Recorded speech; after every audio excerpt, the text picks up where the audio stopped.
अस्सलाम वालेकुम dear students. हम स्किन इंजरीज पढ़ रहे हैं। स्किन इंजरीज में हमने कंट्यूजन पढ़ा, एब्रेशन पढ़ा। आज पढ़ेंगे लैक्सेरेशन।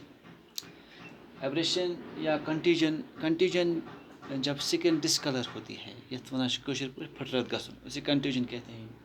एब्रेशन को इन कॉमन लैंग्वेज जलने जब यानी हॉट सरफेस पे स्किन रब होती है, फिर वहाँ पे जो ज़ख्म होता है, ज़ख्म को इन कश्मीरी में बोलते हैं जलने, उसे कहते हैं एब्रेशन। एंड लैक्सेरेशन आज देखेंगे लैक्सेरेशन क्या होता है।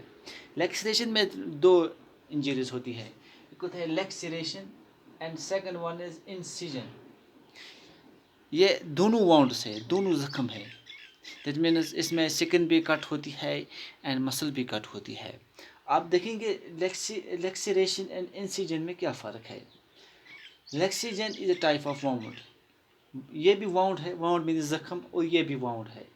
लेकिन इंसिजन में क्या होता है, इंसिजन में किसी शार्प ऑब्जेक्टिव से, फॉर एग्जांपल रेज़र हो या ब्लेड हो या नाइफ हो, जब ज़ख्म लग जाता है तो वो ज़ख्म जो फट जाता है, बिल्कुल वो आप अंदाज़ा कर सकते हो जब रेज़र से कोई ज़ख्म लग जाता है, बिल्कुल कट होती है, बिल्कुल अपर लाइट भी कट होती है, स्किन भी कट होती है एंड मसल भी कभी कट होती है। दैट मीन्स जो शार्प ऑब्जेक्टिव से ज़ख्म लग जाता है, स्पेशली रेज़र से, उसे कहते हैं इंसिजन। लेकिन लैक्सेरेशन में क्या होता है, यहाँ मसल भी टर्न होती है। मोस्टली जब कोई बहुत बड़ा एक्सीडेंट होता है जिसमें मसल भी कट होती है, स्किन भी कट होती है, बिल्कुल स्किन एंड फॉर होती है, दोनों को बहुत गहरा वाउंड होता है, उसे कहते हैं लैक्सेरेशन। यहाँ पर लिखा है मैंने, laceration is type of wound that happens when soft tissue skin and injury is skin and muscle in the body are torn. जब स्किन भी फट जाती है एंड मसल भी फट जाती है, it's often caused by the blunt object, किसी ब्लंट ऑब्जेक्ट से, किसी ऐसे ऑब्जेक्ट या किसी पत्थर से जब ही कोई एक्सीडेंट होता है जिसमें स्किन भी फट जाती है और बहुत ही बड़ा वाउंड होता है, बहुत ही बड़ा ज़ख्म होता है, उसे कहते हैं लैक्सेरेशन।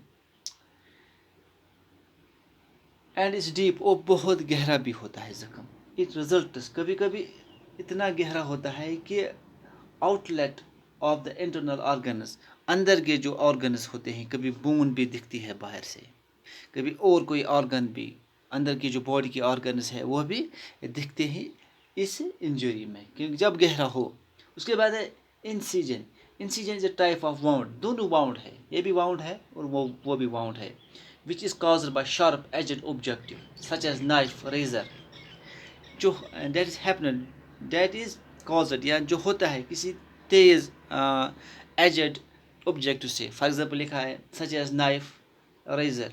In lacration and incision injuries there is a bleeding from the affected part. दोनों में, इंसिजन में भी और लैक्सेरेशन में, दोनों में ब्लीडिंग होती है।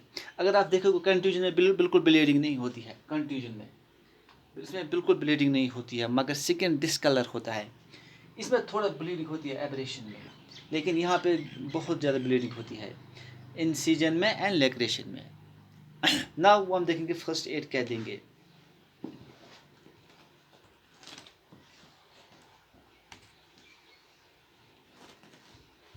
फर्स्ट एड मैनेजमेंट, हम इस वाउंड को कैसे मैनेज करेंगे। फर्स्ट पॉइंट है, जब भी किसी को ऐसा जख्म लग जाता है तो clean the surface of the affected part with water and with any cream, पहले साफ़ करना चाहिए। बिल्कुल ऐसे हमारा जो कभी कभी हमारी जो कल्चरल प्रैक्टिस होते हैं, हम ऊपर मिट्टी डालते हैं, बिल्कुल ऐसी गलती नहीं करनी, इससे ज़्यादा इन्फेक्शन हो सकता है। पहले जो scientific on the base of scientific rule क्या होता है, clean the surface of the affected part, बिल्कुल साफ पानी से इसको साफ करो। Stop bleeding at the earliest by compression और बाय प्रेसिंग और बाय बैंडेज।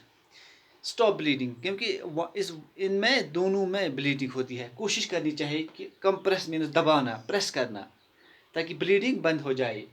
और बाय प्रेसिंग, हाथ से compression means compress by hand या बाय थंब, किसी चीज़ से प्रेस करना है ताकि ब्लीडिंग, या बाय कॉटन या बाय एनी क्लॉथ और बाय बैंडेज या बैंडेज से, ताकि ब्लीडिंग रुक जाए। Repeat dressing over the wound if bleeding, क्योंकि ये बहुत गहरा जख्म होता है, इसमें अब बार बार ब्लीडिंग होती है, तो बार बार ड्रेसिंग करनी चाहिए। Repeat dressing over the wound if bleeding continues, then apply further pads और ड्रेसिंग, फर्दर पैड्स इस्तेमाल करनी चाहिए, बार बार वो मेडिकल बैंडेज इस्तेमाल करने चाहिए ताकि ब्लीडिंग रुक जाए। तब तक पैड्स यूज़ करनी चाहिए जब तक ब्लीडिंग न रुक जाए। उसके बाद अप्लाई आइस और cold compression for some time. आपने आइस को पता होगा आइस क्या होता है, आइस का यूज़ करना चाहिए ताकि इससे भी ब्लीडिंग कम होती है आइस लगाने से। If the injury is deep, अगर ये चोट या ये जख्म गहरा है, go for stitch. Stitch means कैसे पर टैब दी, अगर गहरा जख्म गहरा है तो स्टिच देनी चाहिए एट द अर्लीस्ट, बहुत जल्दी। Avoid infection by putting the medical cream, cream है भूल गया लिखा है cream. Avoid infection by putting medical cream, infection बचाने के लिए मेडिकल क्रीम का इस्तेमाल करना चाहिए, जैसे कि नियोसिप्रिन है, सिप्रोमाइसिन है, ऐसी क्रीमों का इस्तेमाल करना चाहिए। Care should be taken till the injury is totally healed up, तब तक केयर करना चाहिए जब तक नहीं कि पूरी तरह इंजरी हील अप हो जाए या इंजरी पूरी तरह ठीक न हो जाए, क्योंकि ये बहुत गहरा जख्म होता है, स्पेशली लैक्सेरेशन बहुत बड़ा जख्म होता है, उसका तब तक ही केयर करना चाहिए जब तक ने पूरी तरह हील अप हो जाए। तो इस तरीके से हमने फर्स्ट सेकेंड इंजरीज पढ़ी, इसमें सिर्फ 3 ही इंजरी है, contusion, abrasion and laceration and incision भी कहते हैं।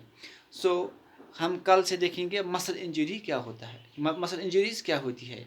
आज के लिए इतना ही, अल्लाह हाफिज़।